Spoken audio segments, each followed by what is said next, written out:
This week I had the distinct pleasure of seeing a couple of movies. Unsure what my Dharma talk was going to focus on this week, I watched the one movie and said, aha, I know where my Dharma talk is going to go this week. And then a couple days later, I saw the second movie and I said, oh yeah, definitely this is where it's going. So I'm grateful for the opportunity that I had the chance to see these movies. The first movie was a 2014 movie. It was called The Fault in Our Stars. And it's an extremely powerful movie, an extremely powerful book.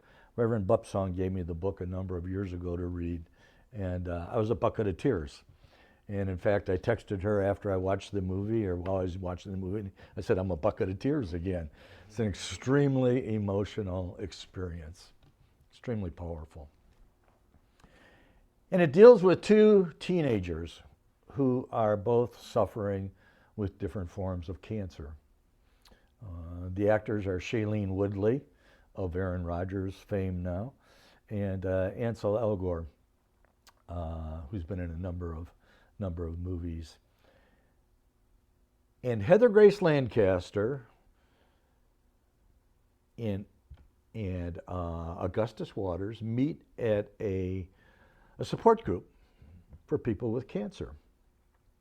And even though they are both dying and their families know they're dying, they find love right now, right here in one another.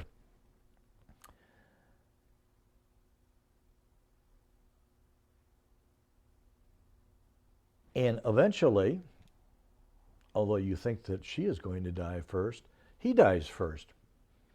And they're at the funeral, at the cemetery, and she's giving a eulogy. And she says, one of the things that I loved about Augustus Waters' home was they had a sign up. And it said, if you want the rainbow, you have to deal with the rain. If you want the rainbow, you have to deal with the rain. So then, the second movie that I saw a couple days later is a 1932 movie. And it's called The Man Who Played God. And this concert, he's a concert pianist, known the world over. And a visiting king and his entourage has requested a performance by this man. And so he's doing this, and someone who has it out for the king sets off a bomb. Now, fortunately, no one gets killed. Unfortunately, the pianist is 100% absolutely deaf. He can hear no longer. And he is in tremendous despair. He can't hear his music, this gift that he's been given. What is he to do? And in fact, he comes close to committing suicide. What value is his life if he can't play anymore, if he can't hear the results of all the effort that he puts into playing? There was a book, came out in 1981. When it came out, I happened to read it. I was in various Christian seminaries at the time. And it was written by a rabbi, Rabbi Harold Kushner. And it was called When Bad Things Happen to Good People. And he wrote this as an exercise to try and work through the tremendous pain and suffering of having lost their 14-year-old boy. And their son died of progeria. So even though he was, chronologically only 14, biologically he was like 85 or 90 years old. And he had to ask himself, why, if there is a loving God, would he take our son? Especially someone who's dedicated his life to honoring God and introducing other people to their Jewish God. How could God do this? And so he had to work through all of these various things. And interestingly enough, the resolution that he comes to is that there cannot be an all-powerful God and an all-loving God simultaneously. It's impossible. Can't happen. Because if God were all-powerful and all-loving, God would intervene in human suffering. So you pick one or the other. And he picks God is all loving. It is an imperfect God that exists wherever. And God grieves you in your pain and your suffering, or gives you, what's the word I'm looking for? It starts with a C. Anyhow. Condolences? No, that's not the word, but I was thinking of comfort, but it's a different word. It's a more intense word. Anyhow, it gives you comfort in your grieving and suffering. But God can't prevent things from happening. You know the old bumper sticker, shit happens. That's life. That's the perfectly imperfect world that we live in.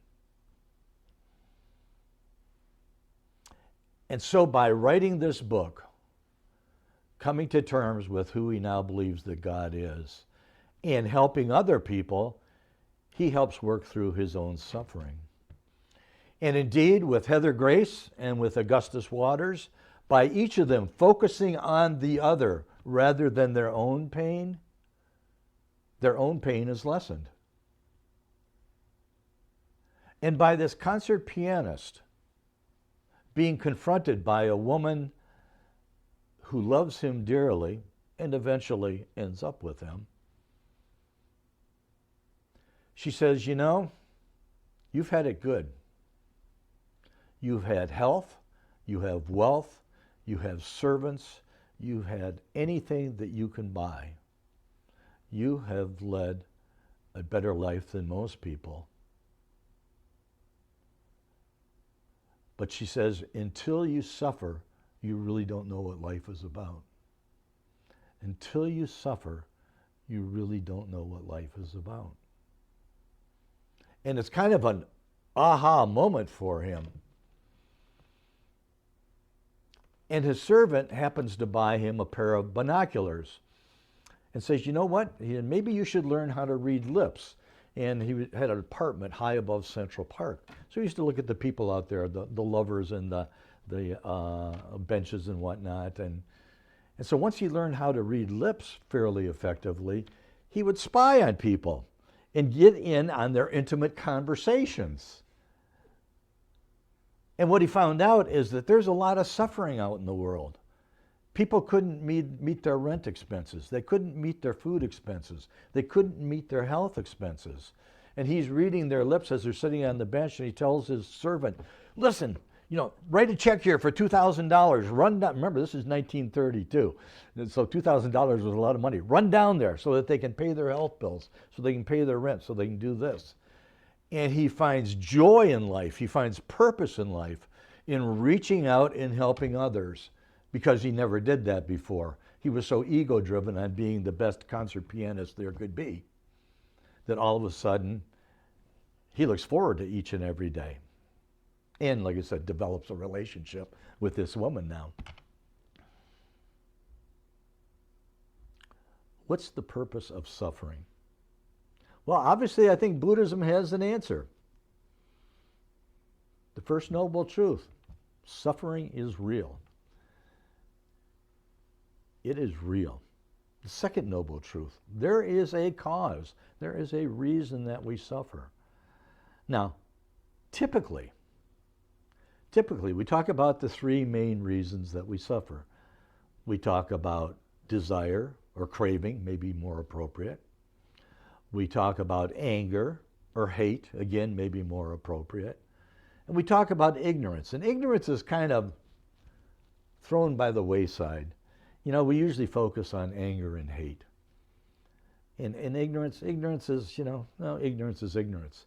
I think what most people think about when they hear the word ignorance, they think about either stupidity or they think about, someone that's just not intellectually capable of understanding. I think that's what, I know certainly years ago, that's what I thought ignorance was. And actually what the word ignorance refers to in the three causes of suffering is we ignore others in favor of self. We ignore others in favor of self. We ignore the principles of Dharma. And that's what ignorance means. And because we ignore others in favor of self, we want. We want something to be closer to us, or we want something to be further away from us. But it's ignorance that is the root evil.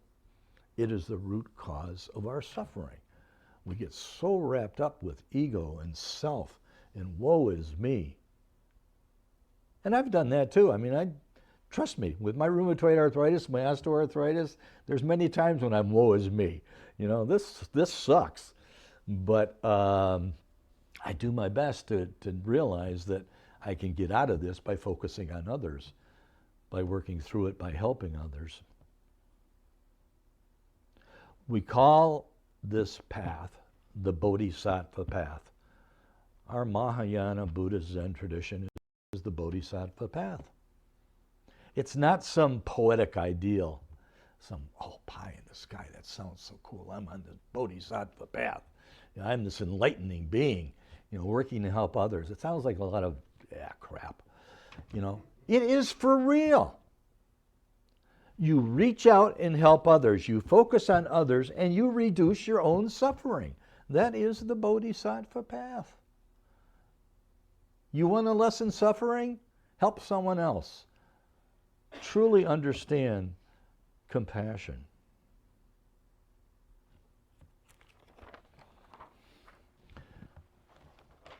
I enjoy word studies.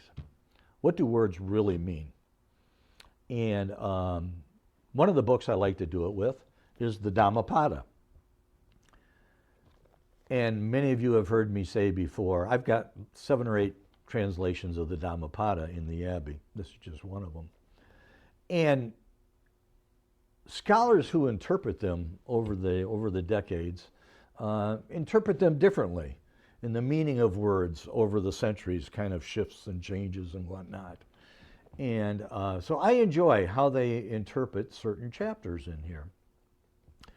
And last night, I thought, geez, I wonder if there's a Dhammapada reading that focuses on suffering. And I literally just dropped the book open and started reading, and there it was right there. That happens a lot. And just all of a sudden it's like, yep, there it is. It's just serendipity or synchronicity. So chapter 5 of the Dhammapada is called Bala Vaga. B-A-L-A. The B-A has a diacritical mark or a long accent over the A. Bala rather than Bala. There is a Pali word B-A-L-A without the diacritical mark, which means almost the exact opposite. It means power, strength, youthfulness, energy. B-A-L-A with the diacritical mark means, it literally means childish without a voice. That's what it literally means, childish without a voice. It means infantile-like.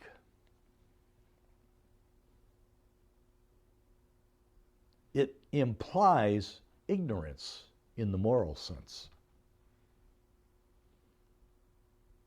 It is as babies are, as children are, who can't do for themselves, who have to suck from others in order to survive.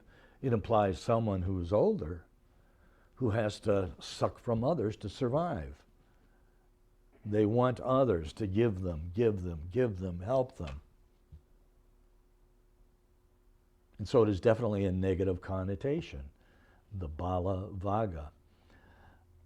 Every other of my 7 Dhammapadas uses the English word, the foolish ones. This one uses the English word, the immature. There's a difference between foolish ones and the immature. And so that's why I really suggest that, you know, and you don't have to do this with, the Dhammapada is just a wealth of information. 423 little concise verses that cover anything and everything that eventually develops out of the Buddha Dharma, the original Buddha teachings of the Buddha. And so the immature, the childish ones, the infantile ones. Listen, if you will, put your hands in Hap Chong, and we'll finish the Dharma talk with these 5 or 6 verses. Long is the night to those who are awake. Long is the road to those who are weary. Long is the cycle of birth and death to those who know not the Dharma. They think, these sons are mine. This wealth is mine. They can't even call themselves their own, much less their sons or their wealth. The immature are their own enemies, doing selfish deeds which will bring them sorrow. That deed is selfish, which brings remorse and suffering in its wake. But good is that deed which brings no remorse, only happiness in its wake. Choose the path that leads to nirvana.